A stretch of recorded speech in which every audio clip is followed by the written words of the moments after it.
There are over 170,000 active words in the English dictionary.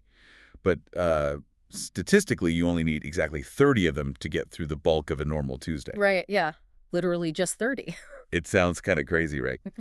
But we're doing a deep dive today into a source simply titled 30 Common English Phrases Used Every Day.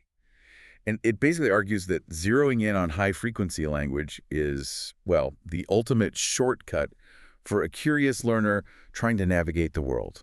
So, okay, let's unpack this. Yeah, what's fascinating here is the premise really hinges on a linguistic concept called formulaic sequences, or, Oh, chunking. chunking. Right. Right.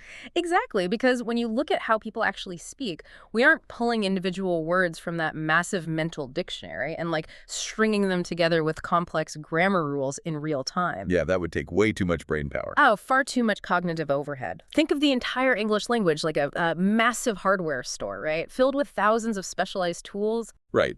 But you don't wander the aisles to fix a squeaky hinge. Yeah. You just reach under the sink for a small, curated toolbox. The one with just a hammer and some WD-40. Yes. And these 30 common phrases act as that linguistic WD-40. They literally grease the wheels of almost every interaction we have. So instead of wasting time parsing syntax like mentally calculating if a verb needs to be conjugated differently, your brain just, bypasses all of that. Completely bypasses it. It retrieves the entire phrase as a single, unbreakable block of data.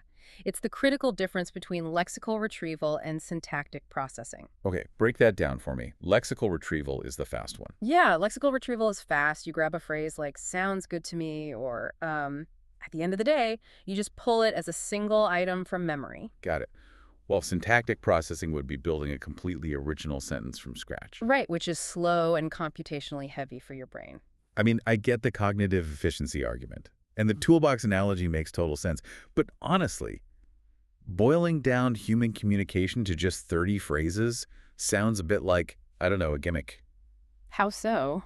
Well, by distilling everyday communication down to just 30 common phrases, are we risking oversimplifying the language?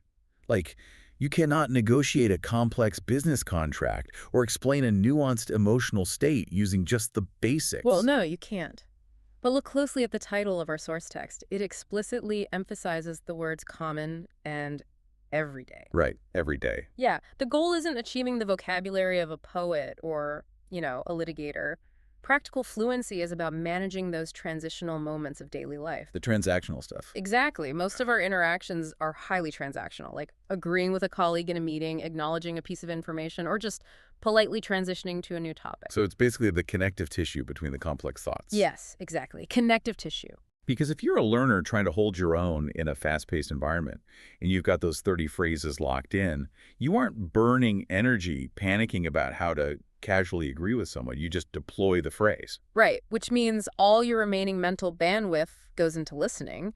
You can actually focus on understanding the complex point they just made. Oh, wow.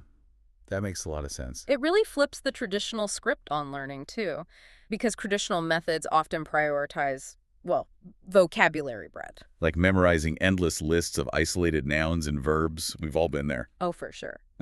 But this source text advocates for utility first. Master the structural anchors of the language before you worry about the decorative trim, The structural anchors. I like that. And taking that a step further, focusing on high-frequency language actively trains your brain to recognize patterns, right? Completely, because once you internalize these 30 phrases, you start noticing how often native speakers rely on them. It totally demystifies the language. It does. That intimidating wall of sound you hear in rapid conversations suddenly breaks apart. Right, into recognizable, predictable chunks. That is incredibly strategic for anyone listening who wants to rapidly improve their communication efficiency. Yeah, the true value of this source is really in that daily application. Your brain inherently wants to be efficient. So by leaning into these 30 prefabricated phrases, you are working with your cognitive architecture instead of against it. Exactly. You stop over-engineering everyday conversations. Which means this curated list isn't just a basic cheat sheet. It's a strategic framework for learning based entirely on everyday utility. By treating communication as a series of manageable, high-frequency interactions, you become a far more capable communicator without, needing to swallow a dictionary. Well said. Makes you a more efficient and well-informed communicator overall. Absolutely. But, it does leave you wondering, If a massive, complex language can be functionally navigated using just 30 common daily phrases, what does that reveal about how repetitive and predictable our everyday human interactions actually are?